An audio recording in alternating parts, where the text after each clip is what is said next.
അവർക്കെല്ലാം നല്ല വരുമാനത്തിൽ നല്ല ലെവലിൽ പോണ മക്കളാണ്. ആർക്കും പുറകോട്ട് നോക്കണ്ട.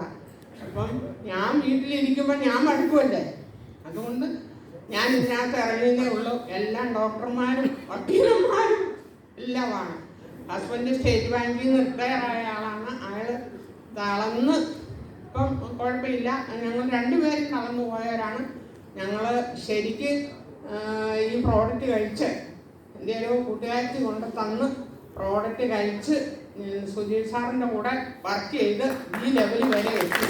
എനിക്ക് എൻ്റെ 3 മിനിറ്റ് എൻ്റെ തിരക്ക് ഇത്രേ ഉള്ളൂ.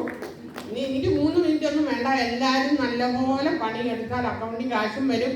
മക്കളുടെ ആശ്രയം കൂടാതെ നമുക്ക് സുഖമായിട്ട് ജീവിക്കാം. എവിടെ വേണേലും പോകാം. ഹൈദരാബാദൊക്കെ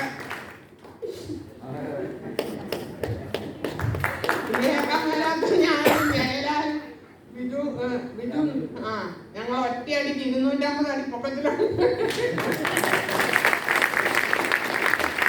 പിന്നെ നമുക്ക് നല്ല സന്തോഷം കിട്ടും, പൈസയും കിട്ടും, പിന്നെ നല്ല ആരോഗ്യം കിട്ടും.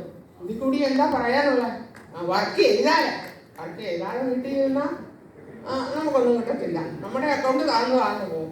പിന്നെ ഞാൻ നല്ലൊരു വണ്ടിയൊക്കെ മേടിച്ച് മക്കളെയൊക്കെ വിളിച്ച് ഹസ്ബൻഡിൻ്റെ വണ്ടി എടുക്കാതെ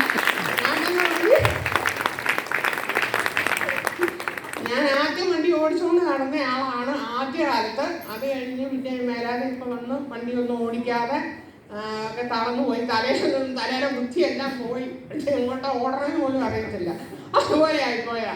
അത് കഴിഞ്ഞിപ്പം വണ്ടി ഓടിക്കാനൊക്കെ ആളായി നല്ല ലെവലിൽ ജീവിച്ചോണം. ആരുടെ ആശ്രയം ഇല്ലാതെ അക്കൗണ്ടിൽ കാശ് വരുന്നത് ഹസ്ബൻഡ് എടുത്തുകൊണ്ട് വരും.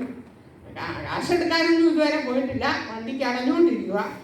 പിന്നെ സന്തോഷമായിട്ട് പോകുന്നു. ഹസ്ബൻഡ് നല്ല വയസ്സുള്ള ആളാണ്. ആ പുള്ളിയുടെ ഹെൽപ്പും പ്രകാരം എനിക്ക് പ്രായം പറയാം. ഹസ്ബൻഡിൻ്റെ പറയുന്നില്ല. ഞാൻ നല്ലപോലെ പണിയെടുത്താൽ നല്ലപോലെ ജീവിക്കാം. അത്ര എനിക്ക് പറയുന്നതെല്ലാം കേൾക്കണം കേട്ടോ. അല്ലാതെ നിങ്ങൾ ചുമ്മാ പണിയെടുത്താൽ കിട്ടിയല്ല. അയ്യോ 30 മിനിറ്റ് ആക്കണോ?